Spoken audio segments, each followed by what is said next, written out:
I'm so thankful to have everybody out here today as I present this work I've been doing over the past year. It's a project I call DashAR. It's an implementation of augmented reality technology for automotive applications. Before we get started, I'd like to give a special shout out and thanks to my thesis committee, Dr. Yang, Dr. Galloway, Professor Spalding, and Professor Simpson. A diverse background from computer science to art and design really helped make this project what it is. I'm very thankful for that. For the presentation today, we're going to be covering the history of extended reality technology, automotive instrumentation, and the heads-up display, a new approach to automotive heads-up displays, prior research into heads-up displays for automobiles, the objectives of this thesis, design, the timeline of development, the actual implementation of the software, the end result with the demo, dilemmas faced during development, future works that are going to come out of this hopefully, conclusions and takeaways, and at the very end a list of thank yous to different people who've helped me throughout my life in various ways with getting me to this point. So let's get into the specifics with the history of XR, automotive instrumentation and heads-up displays. So interestingly enough, these three technologies have very disjointed but parallel histories in development. Of the three, XR and HUDs are the most closely related, the difference being their origin point, whereas automotive instrumentation's pretty much disjointed, but eventually converges with HUDs over time. So getting into the history, automotive instrumentation. So the concept of the dashboard, in which you can see in modern automobiles, its etymology is from a literal board that was placed at the front of horse-drawn carriages to prevent debris from being dashed up into the passengers of the carriage. So henceforth, it's a dashboard. As the horseless carriage, as we know it today, as the automobile became a thing, the dashboard took on a different purpose, and it's just sort of referred to as the front end of the automobile internally. On the dashboard, we began to see automotive gauges, such as the ammeter here on a Ford Model T. This is measuring battery voltage of the battery for this automobile. It's not the first gauge, but it's one of the earliest. The actual first gauge used in automobiles came from a Croatian inventor and a German inventor that evolved it. And it was the speedometer, which for those who drive automobiles know that's the speed you're going at any instant of time. As time progressed, the HUD, or the instrumentation panel evolved, and we began seeing changes in gauges. So instead of having totally mechanized gauges, we see electromechanical gauges. You can see here, the speedometer has a horizontal layout versus a dial-based layout that we see today. The gear shift indicator is towards the bottom. That's pretty common today. And then sometimes you see a clock. And in the case of this 1964 Buick Skylark, there's an analog clock over on the right-hand side. Eventually we get to this point. This is a modern version of the dash that most people are familiar with. This comes from a 2017 Subaru Forester that belongs to my wife. It has fuel levels, speedometer in both an analog and digital format, a tachometer, which is the RPMs of the engine, the gear shift position indicator, odometer, which is the amount of miles that the automobile has been driven, trip miles for when you want to calculate from a certain point up to another point how many miles you've traveled. It also has some more features, not necessarily critical to the automobile, but more for comfort. Again, time's one of those. We have the ambient temperature reading telling us what the temperature is outside, as well as the internal climate control of the automobile. And in this case too, we also see a miles still empty presented.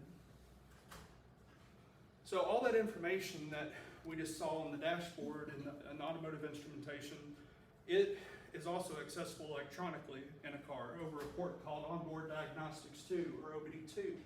If you've ever taken your car to a shop to get your check engine light checked out, this is the port they use to make that to get that information.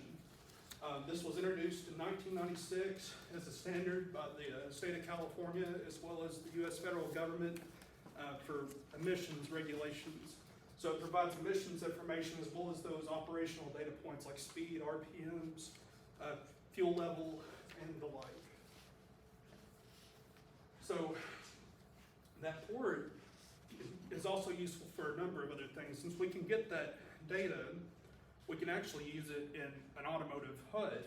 So here's an example of an external one that is purchasable on Amazon, and very commonplace, very cheap, offers a lot of great data points, except the thing with it is it's very uncommon. You don't really hear much about automotive HUDs being implemented. When they are, they're generally integrated into the car, but it's very rare. So for those who don't have that but want that functionality, they purchase something like this, hook it up to their OBD2 port, and they can get that same output. Something to note though, with both this and the integrated HUDs, is the information is fixed. You're always going to see in that middle section the speed and then the tachometer on the outside, your compass, and all that other information. This is what you'll always see. So if you wanted to get a different data point that's not necessarily available right here, you can't. It's not able to change. So is it possible to have an interface that changes, based on a certain set of configurations? Well, we'll answer that in a moment. So, as I mentioned, this is an external HUD. In contrast to the integrated HUDs, this is an example from a BMW E60 automobile. We have speed as navigation data and turn signal indicators. Again, fixed information updated in real time.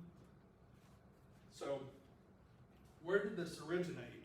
Well, HUDs themselves originated in the military-industrial complex, as many developments are, and the fighter jet is sort of where the HUD took its shape. So this is an example of a HUD that's present in a Lockheed Martin Super Hercules fighter plane. It has some features that indicate like an altimeter, as well as some leveling information telling you the angle of the plane relative to the horizon, and things of that nature. A lot of information that pilots would be very interested in. But it hasn't always looked like that. Back when the original HUD, so to say, was introduced in the 1940s, it was in fighter planes used by both belligerent parties of World War II, so the Allied and Axis forces, in the form of a reflector sight. So the reflector sight is a basic concept where fluorescent material is reflected up in the glass within the point of view of the operator of the aircraft. So in this case, a reticle is presented that allows people operating the plane to target enemy aircraft. This example was from the film Dunkirk by Christopher Nolan back in 2017. To get an idea of what this looks like, we're going to watch a brief clip of that in action. Some things to note: in the bottom left corner of the video, when it comes up, you'll see the assembly, the entire assembly of the reflector sight. You'll see it's one big unit where this display, the reticle is reflected up into the display.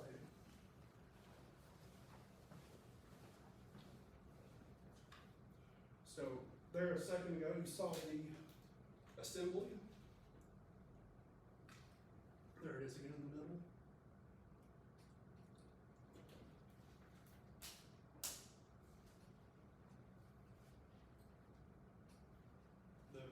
Reticle being displayed. It's only visible from the front when you're looking at it. Fortis 1, Tom Hardy's character out here is using the gun built into his plane to aim, and you'll see the bullet spray is pretty much down the middle with some give and take, some error there because it's not going to be perfectly straight every time. But here he instructs his partner Fortis 2 to do a maneuver to get the German aircraft in the middle of his reticle. That way he could take it down. So there, made a hit. So we have an idea of where the HUD originated, and in parallel, at the same time, we had the development of extended reality technology, or XR. It's really comprised of three major families of technologies: virtual reality, VR, augmented reality, AR, which we're very interested in for this project, and mixed reality, which utilizes both types. Its origin is from the 1800s with Charles Wheatstone and discovering the concept of stereopsis. So the idea of 3D or images being presented in 2D, but they're presented in different formats in each eye that renders a 3D feel to it. So what may be most familiar to people here is the idea of the viewfinder. It's a little toy, you put the little disc in that has images. When you click through them, it's pictures of animals and stuff like that. You notice that they have a 3D effect to them. That's achieved through the concept of stereopsis.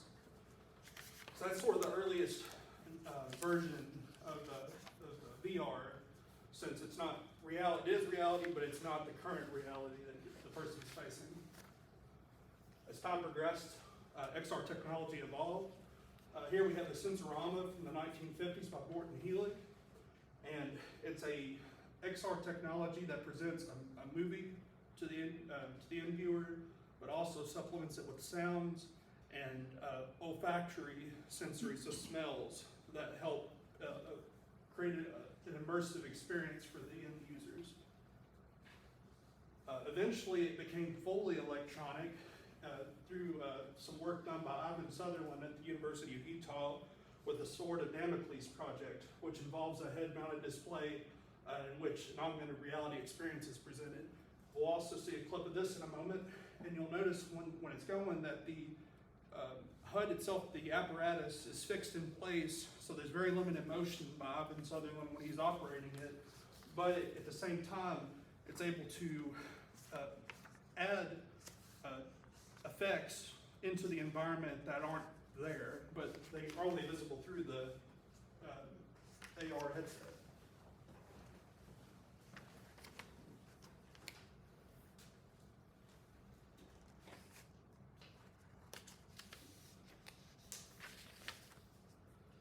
So you'll see here in a second the box that's rendered. It's very hard to see here, but it's an outline of a box being rendered in real time as Ivan Sutherland's operating the headset. So again, one of the earliest examples of electronic AR. Again, over time, VR technology evolved into an entertainment platform. This is a game called Dactyl Nightmare that came out in the 1990s. Very primitive graphics. It was a multiplayer game, and it also featured some of the concepts that we saw with Ivan Sutherland's demonstration, where users are limited to a fixed space with a set of goggles and controllers. Again, very limited motion, and but still somewhat immersive. Also, the headsets are quite big compared to headsets today, which leads us into the modern XR headset. So the modern XR headset is used to facilitate social applications and entertainment. This one is the MetaQuest 3S, Meta's most recent mixed reality offering. Very advanced, very inexpensive, relatively speaking, and freeing. You know, you're not fixed to a specific place. You have the option for that, but ultimately you can use it anywhere. So earlier I asked the question, is it possible to have a HUD that is dynamically updatable and customizable to the user's preferences? And the answer to that question is yes. So the answer comes in the form of this project, DashAR. And so we have created a AR-based heads-up display for automobiles. It's wearable and dynamically updatable for the user's purposes. This here is a mock-up that we rendered early on when working on the project, featuring some of the concepts discussed. So having a dynamic display that could be updated to the user's needs. In this example, we have the top navigation data, a compass, we have a tachometer, a speedometer, fuel gauge, drive shift indicator. We also have dashboard lights you would normally see for like check engine and the brake, parking brake light, low tire pressure, things of that nature, turn signal indicators and blind spot indicators. This is not what was finally developed with this particular iteration of the project. This is give you the idea of what it could be and where we could be with it one day. So how did we get to a HUD like that? Well, we have to look at prior research that was done in this area and see what people have done before us. So some of the research that stood out to me, this particular research from Doshi Yuanshin explores a HUD that features a technology they call a dynamic active display. And this display, as you see on the right-hand side, offers data in a pictorial format, a numeric text format, as well as a kind of chart format. Basically, these alerts come up whenever the driver exceeds the speed limit for a given area. So it's supposed to give the driver a sense of urgency and a warning that they're breaking the law. So this was implemented into the windshield as a reflection. The personal takeaways for this project that we've used from this project involve the PC collecting data from the car over CAN bus, which is the interface that also facilitates OBD2, as well as a power inverter converting the car's DC electricity, generally 12 volts, up to 120 volts, usable with other traditional household appliances and things like that that accept a 120 volt plug. This particular car that they used was a Passat, and it was their test bed for all their research here. Some research by Teresis and Papanastasiou compare HUDs to what they call heads-down displays. So heads-down displays are the instrument panel, the things right in front of you as you drive. In this case, they introduced some features that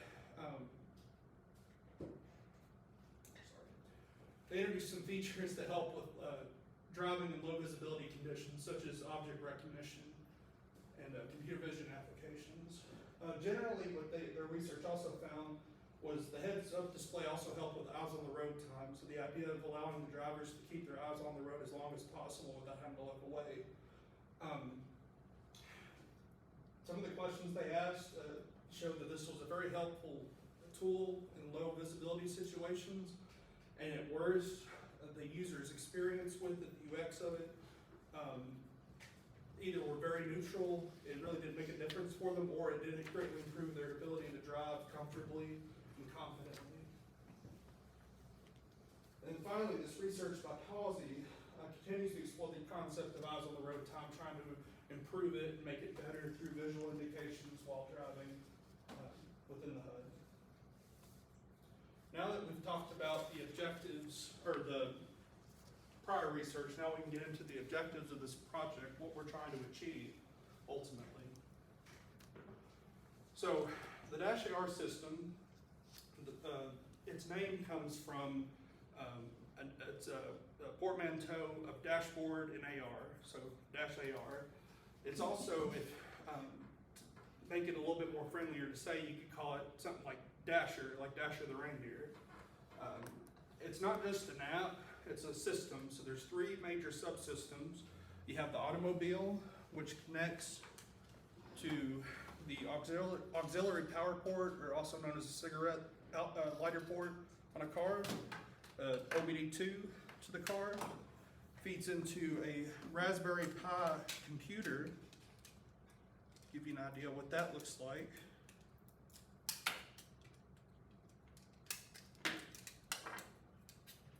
Pretty small single board computer, about the size of a credit card in terms of its dimensions. And then ultimately to an AR subsystem where the HUD is displayed. The features, it works for most automobiles as long as it has the OBD2 port. Since the US has required OBD2 ports on any automobile sold or manufactured on or after 1996, they're compatible. The standard hasn't really changed much other than added features. So even the most basic data points like speed and all that, it's available on even cars from 1996. The HUD offered is user customizable, so it's not a fixed HUD. As I've said a few times before, it's totally customizable based on the user's needs. Data is aggregated through software written for the Raspberry Pi called the Data Aggregator and Server, the DAS API, which when called, pulls the OBD2 port for data, and also has the potential to collect data over third-party APIs that are available over the internet. The data provided is in real time, updating several times a second to provide the most responsive feedback to the driver. And each component is also platform agnostic, meaning any component in this system can be swapped out for other types of components. So this computer, if they made a smaller one, as long as the software could run on it, it's perfectly fine. If a new display technology came out, it could also be swapped out. If the car changes and, say we get something like flying cars or, I don't know, some private airplanes, if they introduced a diagnostic port for that, as long as the software can run on it, it'll work. In order to achieve some of this though, as things change and evolve over time, we really need to have research and development that's ongoing even after this particular project. So I've chose to make this entire project open source by design. It's available at my personal GitHub under the DashAR repository. System documentation that's under development is available at DashAR-docs. The hope is independent researchers, as well as any company looking to take this and develop their own implementation of it, or other researchers doing work on, say, master's theses, PhD dissertations, etc., can take this research and expand on it. So, given the idea that we're presenting this open source system to the public and trying to expand on it, let's talk about how it's designed and how some of those features I've mentioned are possible. So, in regards to the HUD, when I was first discussing this idea with Dr. Galloway, I'd mentioned the idea of using what I call a native AR experience, so something like the MetaQuest 3 or Apple Vision Pro, because it offers that AR experience where you can see through into your real world environment. However, as you note, these are very bulky. They take up a lot of your face, they get very warm very easily, and they actually, in some areas, they're illegal to have while driving, just because they provide there's either explicit laws that state that VR headsets are not usable while driving, or there's a general umbrella law saying distracted driving is illegal, and that is defined as anything that takes the driver's attention away from the road while they're driving. So that's not an option. Another option that's smaller is what I call improvised AR, which involves taking a third-party device like a phone, either Android or iOS based, putting it into a headset such as Google Cardboard or some of these others where the phone mounts in the front and you wear it like that. Again, inexpensive, but the problem with these are they're very unreliable. We can't control the quality of these particular things. One user might have a really good experience if they have a good version of one of these headsets, but somebody using Google Cardboard, who knows, it might get ruined if they sweat. So, sort of at a loss, Dr. Galloway brought up the idea of using a new technology to me that's been around for a little bit, since 2017, the XReal AR glasses platform, which I've shown a moment ago. These are the XReal Air 2 Pro glasses. They connect to a compute device developed by XReal called the XReal Beam Pro. This is what's doing all the computation and running the HUD application. All this is an external display. So that's one of the limitations with the system. In order to get the experience, you have to have two separate devices running, as compared to the native AR HUDs or the native AR headsets we saw a moment ago, where that compute capability is built into the headset. But ultimately, because of the lightweight nature of this device and its ability to act basically as a pair of sunglasses, it makes it a really good candidate for a system like this. So this is how the HUD's rendered. It starts out with the intermediate computing subsystem, which is basically the Raspberry Pi component of this. As soon as this computer boots, it runs some scripts, the data aggregator and server core services, which allow the OBD2 interface to be accessible, as well as potentially, and we'll talk more about this when we get to feature words, extensions such as the third-party API access, as well as data management. So a SQLite database storing data points as people drive, useful for research purposes and for the user's own benefit. The data collected is totally kept on device. It's not publicly released or anything like that, so privacy all the way around there. When a configuration stored in a JSON file is stored, so this is the HUD configuration as well as the system configuration in general, it's retrievable over an API call that the HUD application renders as a UI, which is comprised of widgets and trays. And when we get to the actual layouts, we'll see what that's all about. So, with the design in place and how we want to approach this, we needed an actual development plan. So, the development plan we went with was an agile development model, 2 weeks sprint cycles of development, starting on a Sunday, ending 14 days later on the next Saturday. Those began in September when we began the development process. Before that, the design was thoroughly investigated, as well as procuring the devices such as the Raspberry Pi and the X-Rail technology. From September to March, we developed out the DAS API and the HUD. We did integration and systems tests, and now we're at the thesis defense itself and the release of this project to the public. For the implementation, actually developing out based on that timeline, we use a variety of technologies, starting with the ICS component. The Raspberry Pi is the heart of it. It runs the Ubuntu Server 2404 operating system. On top of that, it runs the Python language, which is an interpreted language, generally not considered a language for systems like this being a real-time system. Usually a language like C, C++, or Rust, which offer more performant code, are used for that. But surprisingly with this system, Python performs pretty well. It provides those data points in real time as we need them, so there's really no reason to improve it by going to a lower system level language. Another benefit of Python 2 is it allowed for quick prototyping and development of the system. The API components are called by the HUD are hosted over a Tornado web server, which is a web server developed by a company called FriendFeed, which was a social aggregator that Facebook purchased in 2009. And then after that, it was made open source and still maintained to this day. On the AR side, we have the X-Rail platform being the glasses and the compute device, running a version of the Android operating system. And then the HUD itself is developed out using the Unity engine, which is driven by C# code. So this is the first example of a HUD that I developed for this system. It's very rudimentary, so please excuse how ugly it looks and the crudeness, but ultimately it provides a low-level set of data points that are of interest to most people. Ultimately the speed, RPMs from a tachometer, the fuel level, a compass, and a clock. Which with this layout, you can't really see that data, but the next iteration will see that. Those trays and widgets I mentioned earlier, they're represented here. The trays are the UI elements that don't provide any information, but they act as an anchor for the widgets, which are the UI elements that produce information.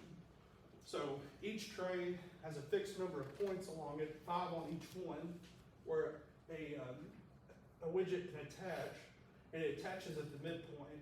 So with this one's designed sort of as like people familiar with Mac OS back in the mid-2000s, how it had a sort of a 3D effect with the tray, the dock, with that sort of replicated here, as well as these angled widgets. Presented this to the thesis committee, and the UX members provided some very helpful feedback, and the interface was slightly redesigned. Everything was turned inward, made flat and perpendicular to the view of the person driving, and also information is prioritized. So this introduced the concept of different sized widgets. The most important widgets that present the most important information are these large circle widgets. Less relevant information, but still of interest, are rendered in what I call the circle small widget. Same up there with the compass. Another format for wide format data, such as time, we have this large rectangular widget.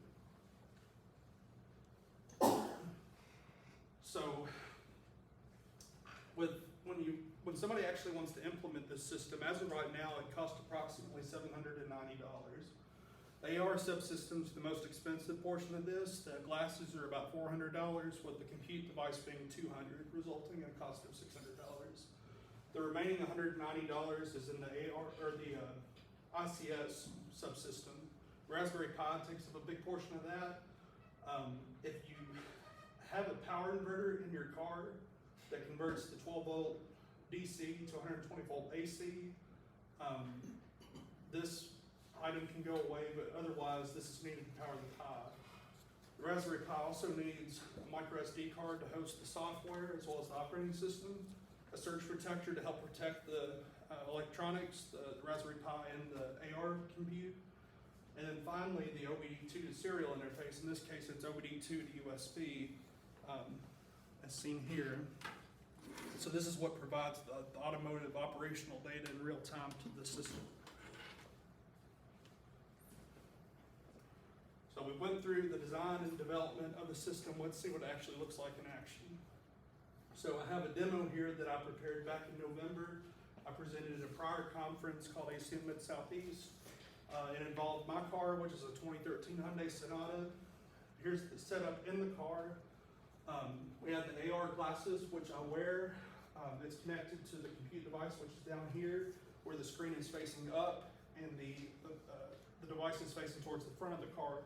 And the reason for that is the compass functionality is based on that compute device. So it has sensors built in that help provide a compass functionality. And the only way that'll work properly is the phone, or I call it phone, the device is oriented correctly to represent the orientation of the car itself. That all connects over Wi-Fi to the Raspberry Pi. It hosts a Wi-Fi network internally. And then it's connected over power to a power inverter, and then data-wise, it connects over to the OBD2 interface under the steering wheel. So, some things to note, the test route I took, we'll see here in a moment in the demo, occurred in Auburn, Kentucky, my hometown. Starting in the west end of Auburn, running along Highway 6880, east 3 miles, taking a right turn back on a main street, going back another 3 miles west. The reason this route was chosen is because it offered a variety of conditions, from slow speeds to fast speeds, stoplights, stop signs, turns, everything that we'd want to test just about with a system like this. The demo you're about to see, some things to note with it is because the glasses, there's no good way to do a recording on these glasses. The HUD was rendered on a PC with the real-time data coming from the rest of the setup, the ICS and the OBD2 port. So you'll notice that it looks a bit odd because the HUD's been transposed into the video overlaid to provide a similar effect that you would see while driving. Another thing is, because of that, the X-Real compute device was not available, so the compass doesn't work when you see it on this layout. However, the system can be demoed and show that the compass works if you turn the device around while you're walking around. So, without further ado, we'll show the route.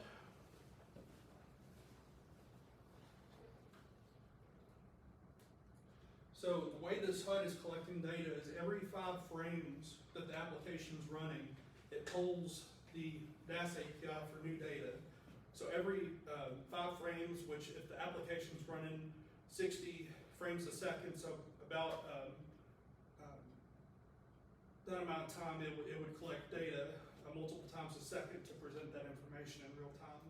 As you can see, as I speed up, the RPMs go up, and then when a gear shift occurs, it drops back down. Again, speed coming to a stop here, and then I take a right, and then the footage is also altered to help speed this along, so you'll see it speed up, but ultimately I'm still going the speed limit and everything.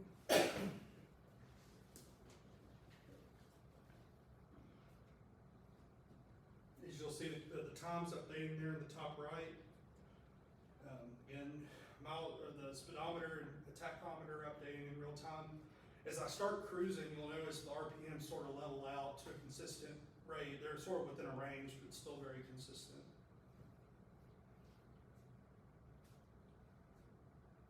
Also of note, this pinkish hue, that's part of the artifacting from the video editing process. So, taking your right-hand turn on the main street in Auburn.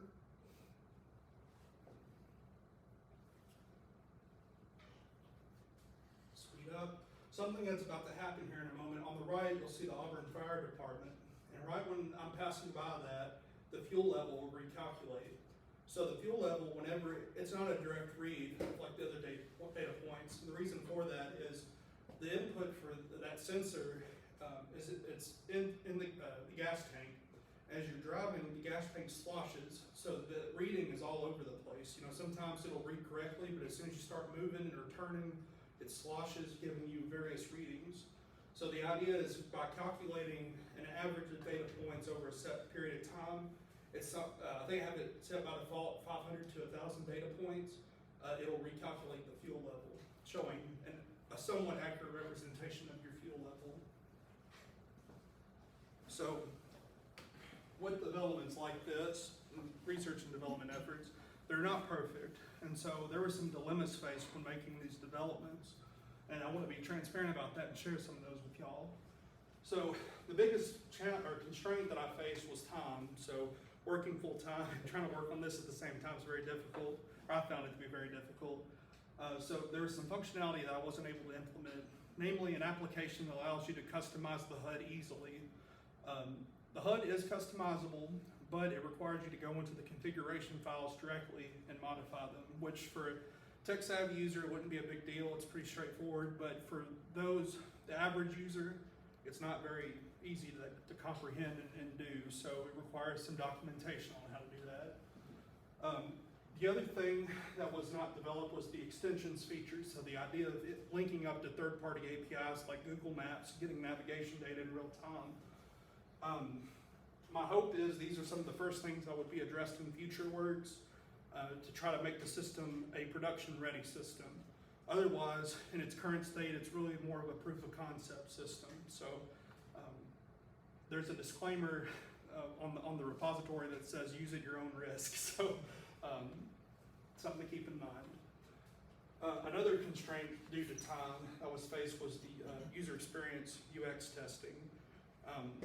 My UX committee members were very helpful in providing information on how to develop a test plan that could be executed.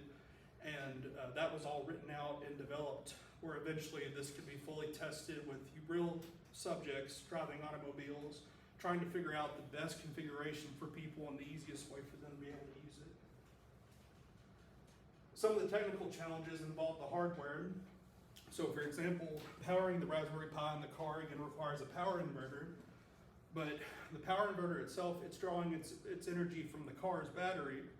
When the car's turned off, that device turns off immediately. So one of the problems faced is, how do we gracefully shut down this device so data is not corrupted? Well, a couple solutions would be to introduce a battery backup system or an uninterruptible power supply, UPS. The problem with these is the UPS for the Raspberry Pi it exposes the batteries, just the way it's designed. But it does provide information as soon as power is lost over the primary power source, it takes over and allows for a graceful shutdown. So finding some kind of enclosure for something like that would be the primary problem that we're facing there. The battery bank solution, where you plug into a battery bank, most of the time with that, it's not able to provide that update to the computer saying, hey, I've lost external power. It's just powering the device. So as soon as the battery drains, you lose power to the device. The data sourcing, again, we use OBD2, but some of the other things like the third-party APIs are not accessible at this time, so we lose out on some critical information that way, at least with navigation. And then also, and I don't know if this is because of the adapter I used, but the connectivity of this to the car is very sporadic. Sometimes it works great several times in a row, but then sometimes you'll plug it in and it won't connect. Again, I think trying out different adapters would help us verify if it's that particular adapter or the setup itself. Data request methods, currently, like I said, it's a client-server setup where the HUD, acting as the client, polls the DAS API, the server, every so often for updates. A more efficient setup would be to make it asynchronous through a publisher-subscriber model. So having the client make an initial connection to the server, and then it holds that connection and allows data to stream in as it's available versus having to pull every so many seconds, or every so many times per second to get the data. Another problem is distraction-free operation, and that is more of a functionality at the operating system level for the external compute device, the Beam Pro. Since we don't have access to those low-level functions to prevent other apps from running, we can't guarantee that a user wouldn't run another app like YouTube or Google Maps or something. So a future development there would be to find a way to prevent that. That way the system can be operated as safely as possible. And then the UX concerns around the HUD layouts and whether or not this system, when in operation, will be as effective as we think it would be. So we've talked about all the research and development that's happened and where it could go, dilemma space. Let's talk about where it can go from here. So HUD configuration app, like I said earlier, hosting that on the ICS device can be accessed as a web app, allows users to easily customize their HUDs. The system extensions offering developers the opportunity to develop third-party APIs and other features into the system, making it tightly coupled with the rest of the system, and then the UX testing. This would all get it to a production-ready state, in my opinion. Some other enhancements we could see down the road is providing through those third-party APIs such things as weather conditions, knowing what's going on around you with the weather as you drive. For the military, potentially, if they wanted to create routes for areas of interest or where they're doing operations, they could plug something like this into a Jeep or some other automobile that's used in military use and have customized navigation to wherever they need to go. Intelligent operation through computer vision and machine learning, so blind spot detection using camera arrays and other types of sensors like LiDAR and sonar. Object detection as you're driving, something comes out in the middle of the road, whether it's a person or an object or an animal, being able, using camera arrays to detect that and show that on the HUD as we've seen with some of the prior research. And then the idea of extensions that are offered as luxuries. So that multi-view perspective using camera arrays. So when you're looking forward, you have a rear view in your HUD as well as blind spot views. And then of course, as I've mentioned several times, the navigation. So in conclusion, the DashAR system is an attempt to create an automotive HUD that realizes its full potential. We've seen that HUDs that are developed today are fixed in information. They don't have to be. We can have a very dynamic HUD available. DashAR marries three mostly disjointed technologies: XR technology, HUD technology, and automotive instrumentation, all integrated into a single software system.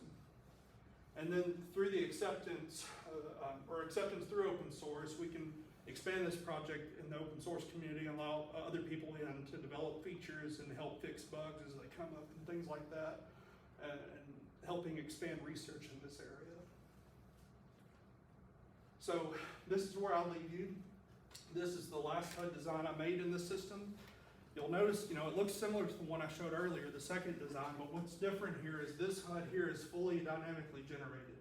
The other two were hand drafted in Unity itself as a proof of concept and testing the system and how this kind of tools work together. So I was able to write out that HUD in a configuration file that was dynamically loadable. It's not perfect, as you see the times off center. It's centered for the tray anchor, but this obviously needs to be over to the left more. So finding a way to do that, we threw with offsets or something like that. Font's a little different, but adjustments can be made there. But ultimately, this is a functional HUD that achieves what it needs to. That's it.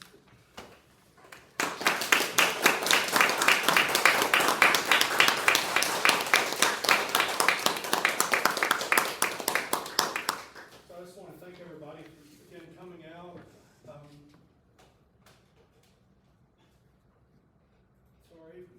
As I mentioned, I wanted to do thank yous, and while these thank yous are running, we'll have to do a question and answer session. But everybody listed here has had some kind of contribution in my life, whether it's family or friends. educators from elementary school to my college experience. Again, very grateful. Everybody in this room has contributed in some way, and y'all just being here is a contribution, so thank y'all. With that said, I'm going to let this run, and yeah, if we have any questions, I'm all ears.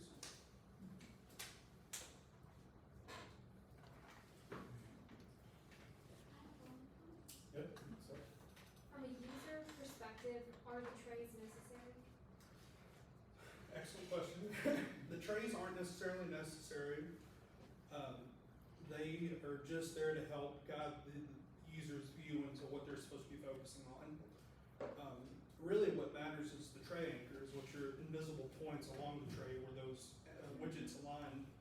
As long as those are there, the trays themselves will be invisible. So they're not required. They can be adjusted where they're not even visible. That should be a customization in the it's I not. didn't think about that until.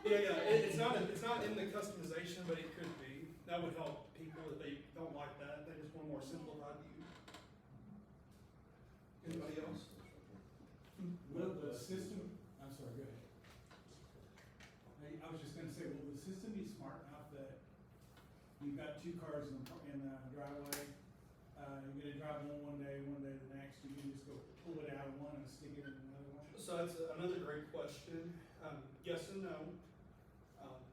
If you have a HUD layout like we've seen where it has some common data points, speed and fuel level, RPMs, that'll be exchangeable. The system will pick up the VIN number from the car over OBD2, and using a third-party API can determine what kind of car that is, and it could, doing that as a future work, you can figure out which data points are available. So say you had a data point that's uncommon, say like an oxygen sensor reading for some reason. That may be on one PID, which is the interface available over OBD2. You can send commands to for a certain data point. It might be for one that's like a custom feature of some automobile, but the other automobile you tried won't have that. So ultimately, it won't find anything when it tries to pull it. Currently, in the state the system's in, if it had the facilities for that, it would probably crash because it's not it's expecting some kind of data. An enhancement for the future to improve the stability of the system would be to handle those error conditions, say invalid data points or data points that aren't valid. Great question. Thank you, Mark. Dr. Trevor, could you explain a little bit about this, you put in the Thesis? You said that this DashAR unproven purpose as a potential solution for reducing distracted driving occurrences. Mm-hmm. Could you explain how they evaluate that? Yeah, so through the UX testing, which I didn't really elaborate on too much, but I just sort of fill people in to answer that kind of condition. The idea is with UX testing, there would be a set of user interviews that gauge what a user would expect from a system like this. And then once that's been established, presenting the user the system, allowing them to assemble it in the automobile and try to use it. And then using some tools for like eye tracking, you could use that to figure out if the user is able to keep their eyes on the road for an extended period of time. Yeah. You could have them, as a test, try to recite whatever their current speed is. So if they're driving, after a few seconds, the tester, the researcher could say, okay, what's your current speed? And if they're still looking forward and they're able to keep up with that, then I think that shows that the system's able to provide information in real time and the user can be able to interpret that information without having to look away from the road. Yeah, intuitively, you would say that this your heads-up display will perform a little better in that regards compared to the heads down, right? When heads down, I realized sometimes when I was driving, I just don't feel comfortable to look down and try to find something. But if it's kind of project up, kind of intuitively that should somehow, less distracted. Yeah, you would think, Right. like logically it makes most sense. If Right, so I don't quite understand how they, measure the angle of eyes. Yeah, I guess with the science of trying to determine the best position of the UI elements and stuff, seeing that information Right. and the size of it all really just comes from trial and error. Seeing how a layout works for a user and if they can understand it and use it effectively without missing anything on the road. If things are Right. passing by, they're able to say, oh, wow, we just passed by a car of this make, or this color, or whatever.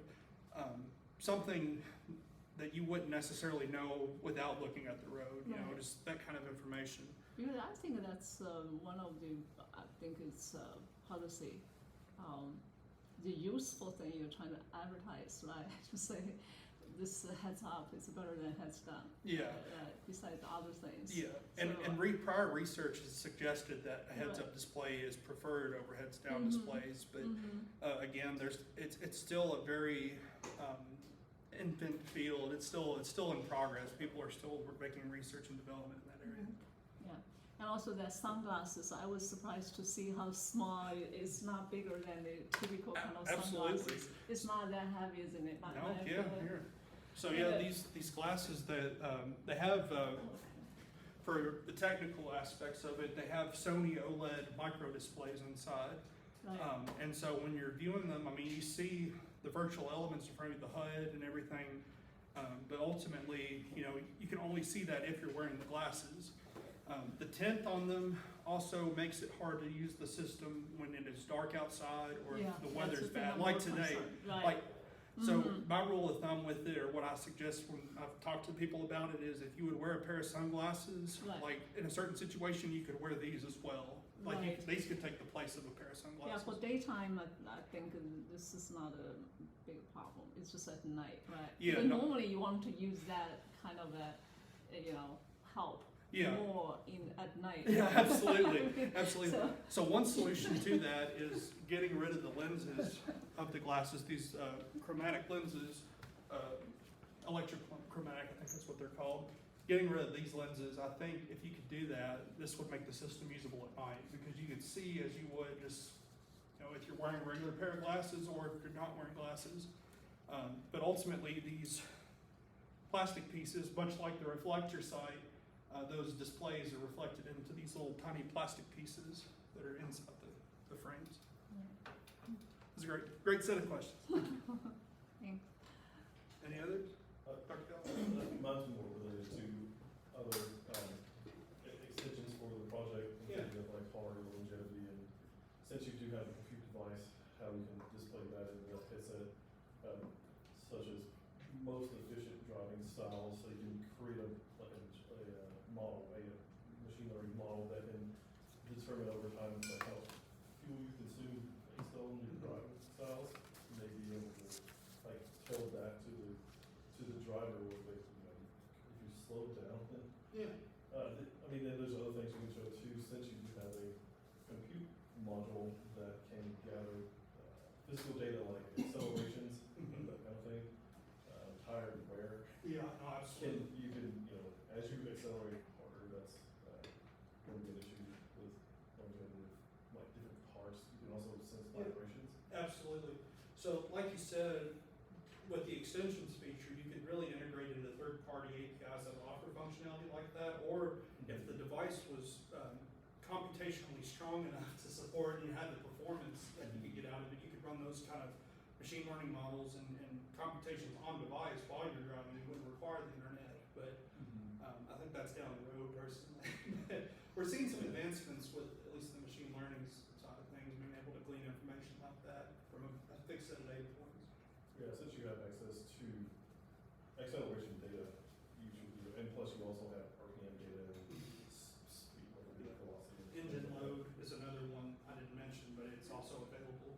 Well, what you could show in a very simplistic view of, you know, are you driving in an eco mode or not? Yeah, and absolutely. That kind of thing. Like if you want to throw home your gas before you need to stop.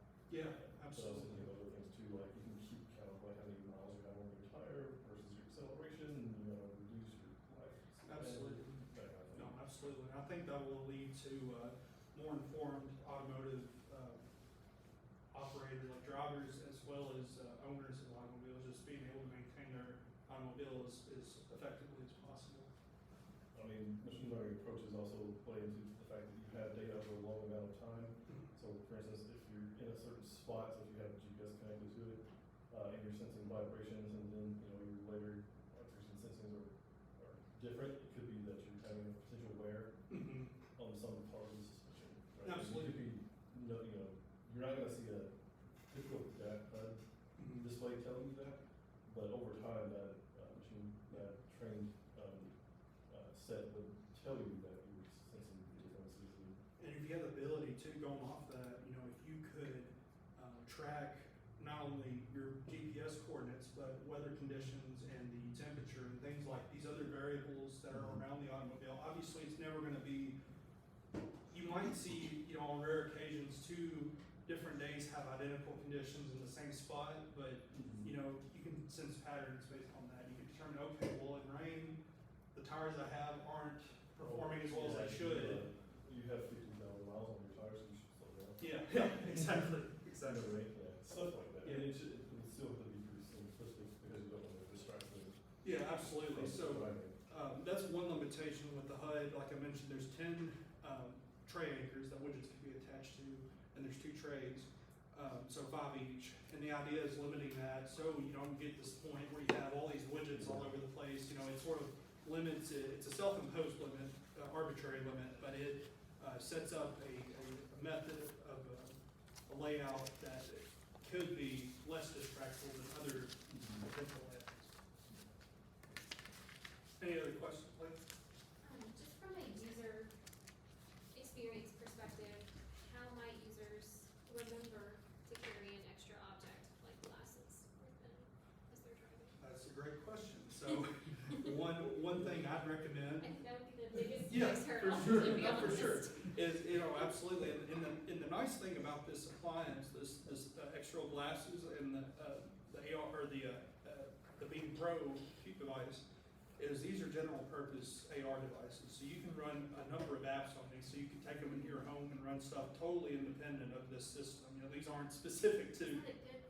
It's not a good thing. Exactly. I mean, that's a great question. So, and that's where I was getting at with the distraction-free driving. Somebody could easily on the road say, "Oh, I want to watch a YouTube video," they just switch over, and that's definitely not safe.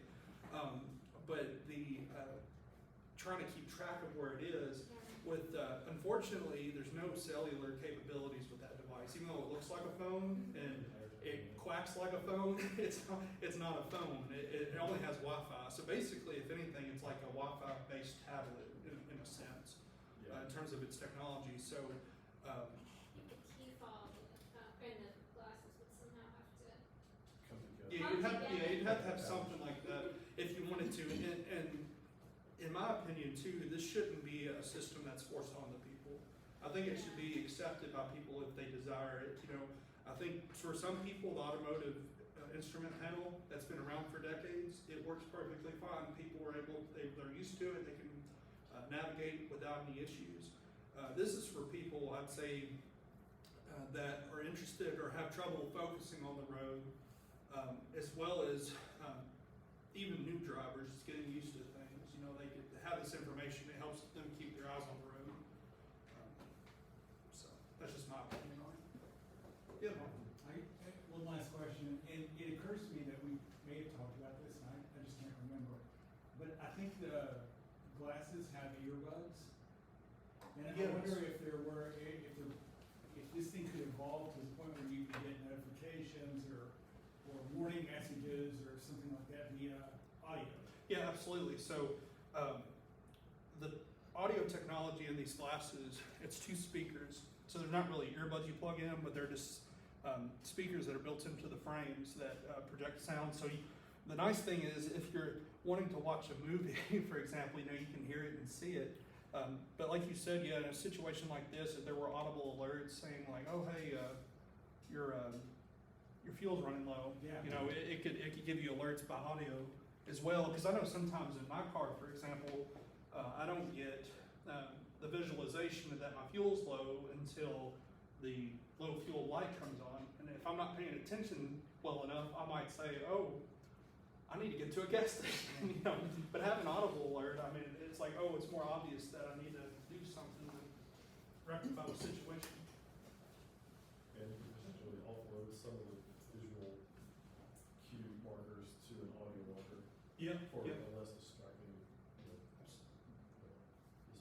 One thing I'd like to see too, with it personally, with the check engine light, you know, for a lot of people using OBD2 scanners when they either have their own or they go to an automotive shop to get the code reading to see what's going on with their check engine light. It'd be nice if at startup, if the system detected the check engine light was on, it could say, oh, this is what's wrong with your car, the fuel system pressure's down, so maybe your gas cap's loose or something like that, But hearing that and knowing exactly what the issue is without having to go get a special reader, it's already interfaced with OBD2. So It should be intelligent enough to get that information. you'll take Heck, a look not at even have the manual for what that dang light means. Yeah, exactly, that too. it. It That doesn't tell too. you anything other than something wrong. Maybe. Yeah, maybe, yeah. Any other questions? I have one. Yeah. If you were to approach like a company with this idea and they say offer you a position to potentially expand on this a lot further, do you see yourself in the future potentially taking lead in a project like this and leading development to expand on this a lot more if the opportunity arises? That's a great question, Isaac. So, I really like my job today, but if something were to happen where I had to leave it and I had an opportunity to pursue this research further, I think I would look into it because I really enjoyed putting this together. I wish I'd had more time to do more things with it, but and I still have the opportunity, like in my free time. But obviously, it's not going to go towards this thesis. But yeah, I think if a company approached me and said, "Hey, would you want to build this for us or with a team?" Of course, I think I'd take them up on that. Have you thought about offering it to any companies? Or? I know my committee members, especially Mark over here, he's made a lot of suggestions reaching out to companies like Holly and GM here in town since, they're here, this here in Bowling Green. It's great that we have two automotive companies, one manufacturing automobiles as well as one manufacturing performance parts for automobiles. So I could see this system being classified as either part of an automobile, which GM could take, or a performance part for like racing or anything like that, where you need to keep your eyes on the track, while you're driving. So Holly may be able to run with that. I almost think of this one in terms of like not applying it to a car but a motorcycle Yeah, inside of the visor. absolutely. No, Especially like being able to see behind you. Oh, That's yeah. a big deal. No, for sure. I think, and of course, that functionality would require camera arrays, other sensors and inputs to provide that kind of functionality. But then What? you just have blind spot Yeah. sensors and But with those kind of features available to the system, we can take advantage of that and help. I think. yeah, it'll be cheap as well. I'm not 100% sure on that, but there may be some kind of diagnostic interface. Yeah. Yeah, but again, because of the modular nature of the system, that module can be swapped out with the diagnostic port if there is one available, say a Harley. You can plug into that and use the system as well. Might have to adjust the layout a little bit because of the devices, but maybe at some point down the road somebody will release some of this stuff combined, or who knows, maybe at one point there'll be one device that does it all. Yeah, maybe you can turn it into a sellable product. Yeah. You I have wish I been- was an electrical engineer. I could develop Right, something. you have invested so much time and effort in it anyway, right? So, do you have any plan that might turn it into some sellable product? Not really, other than what Isaac said. If I was approached or if I took it to a company and talked to them about it, but ultimately, I think my continuation of the research and development of this system is going to be a personal interest in my free time. I see.